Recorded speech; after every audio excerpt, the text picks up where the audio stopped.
The two most persistent stereotypes of Asian Americans are modern minorities and perpetual foreigner. Modern minorities in Asian communities are perceived to achieve a higher degree of success with education, professional occupation, and household income. It is also perceived for Asian Americans to have low criminality and high family and marital stabilities, among other things. While the modern minority stereotypes are considered positive, they are not met without the negatives. For the purpose of this video, I want to focus on the more relevant parts, that is, some of the side effects that come with being labeled as modern minorities in wake of the recent hate crime towards Asian Americans. American society may tend to be oblivious to the racism and discrimination against Asian Americans. Most reports or complaints are largely dismissed with the claim that racism targeted towards Asian people is less important than or not as bad as the racism faced by other minority groups, believing that due to their social and economic success and modern minority image, many assume they face no real form of racial discrimination or social issues in the greater American society. To briefly define perpetual foreigner, is a stereotype cast in certain minority groups, such as Asian Americans, as inherently foreign and never truly American. They can take the form of microaggression intentionally or unintentionally. When being asked, "Where are you from?" or "Where did your family originally came from?" can play into the idea of a person being perceived as not part of the norm of what an American should look like, despite having families who were born in and lived in America for generations. The more extreme microaggression can come from a place of hate and superiority over another race when told, "You don't belong here," or "to go back to your country." The death of Vincent Chen was cited by many Asian Americans as an extreme example of what a perpetual foreigner incident looks like. To make a long story short, Vincent was wrongfully assumed to be Japanese despite the fact that he was actually Chinese by two angry men at Vincent's bachelor party at a strip club located in Michigan. The men, both white, allegedly hurled racial slurs and blamed Vincent for the success of the Japanese auto industry that put many Americans, including the two men, out of work in the 1970s and 80s. A brawl ensued between Vincent and the two men and would eventually come to an end with Vincent getting bludgeoned to death with a baseball bat.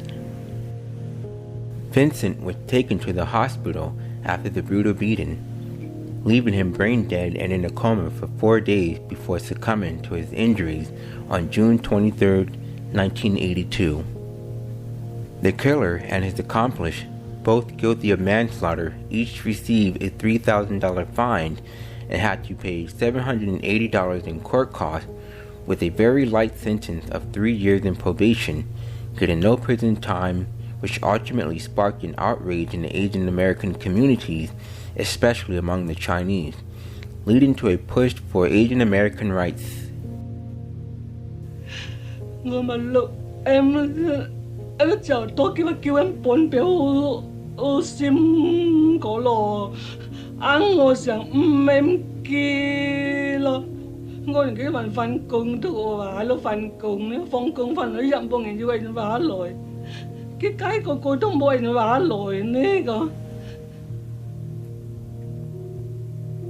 And in what outraged the Asian community, both escaped a 15-year prison term.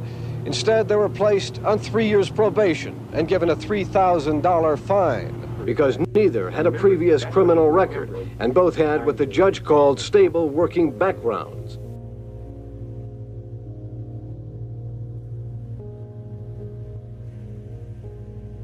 Many people, unfortunately, aren't aware of the long and suffering history of Asians in America and how far they've come to be more than solidified in this country. Perhaps this is, in part, due to the lack of Asian American history courses in our educational system.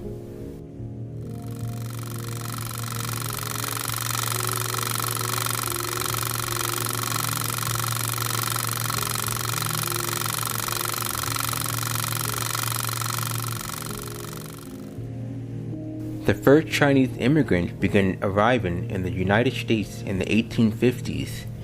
Many were fleeing the economic consequences of the Opium Wars when the British fought to keep the opium traffic route open in defiance of China's effort to stop the illegal trade. An ensuing series of flood and drought drove members of the lower classes to leave their farms and seek new work opportunities abroad. When the California gold rush hit in 1848, many early Chinese immigrants traveled to the West Coast to join the gold rush in search of opportunities. Some worked on the American farms, and others went into the textile industry in San Francisco. By the early 1850s, roughly about 25,000 Chinese immigrants had migrated to the United States looking to become settlers in America and to improve their economic well-being. Early Chinese immigrants were employed to work in the first transcontinental railroad that expanded some 1,912 miles across several states. The rail line was built by three private companies: the Western Pacific Railroad Company, Central Pacific Railroad Company of California, and the Union Pacific Railroad. The Central Pacific Railroad Company at one point found it hard to hire and keep their workers due to the extreme amount of hard manual labors that would come with building its railroads. Most of the work would consist of cutting or blasting through or around hills, building bridges or trestles, as well as digging and blasting tunnels, among other things. Many of its white railroad workers were not so quick and willing to do the backbreaking and dangerous work, which would cause a fair amount of shortage on reliable workers.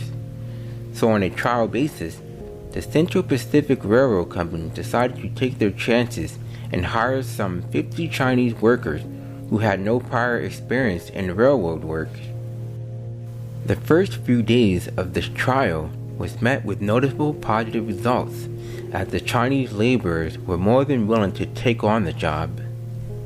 This led the railroad company to go on to hire as many Chinese workers as possible, many of which would be imported from the Guangdong province of China, where at the time, many suffered from poverty and violence of the Taiping rebellion in China. Since the Chinese who came from Guangdong seemed to be more than willing to tolerate the living and working condition on railroad construction, made them easily exploitable and were paid far lesser than their white counterparts.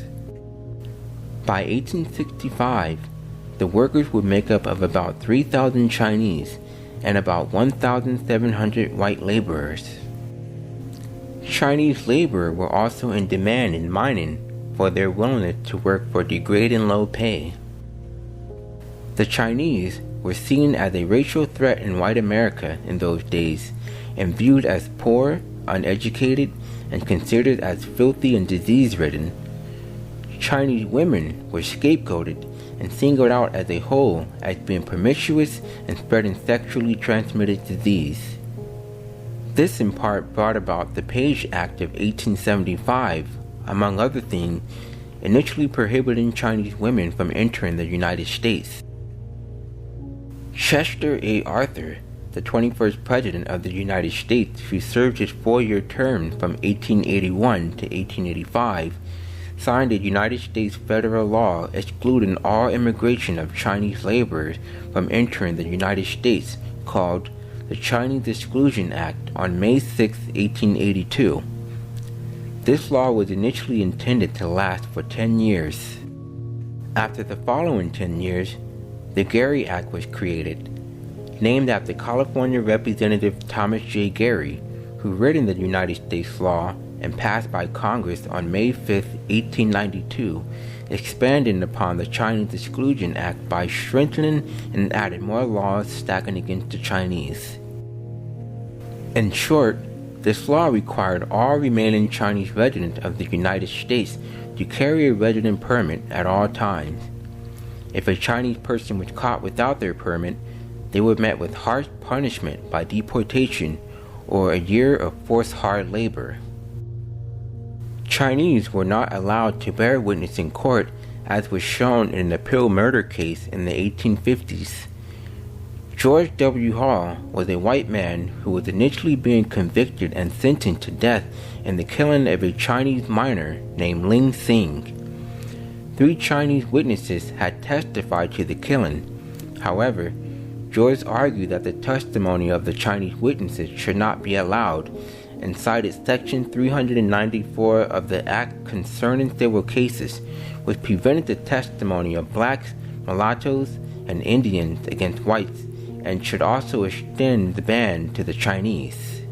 The California Supreme Court would ultimately rule in favor of George Hall, as the Chinese could not be seen as equal or having equal rights as white citizens, therefore effectively establishing the Chinese American and Chinese immigrants having no right to testify against any white citizen.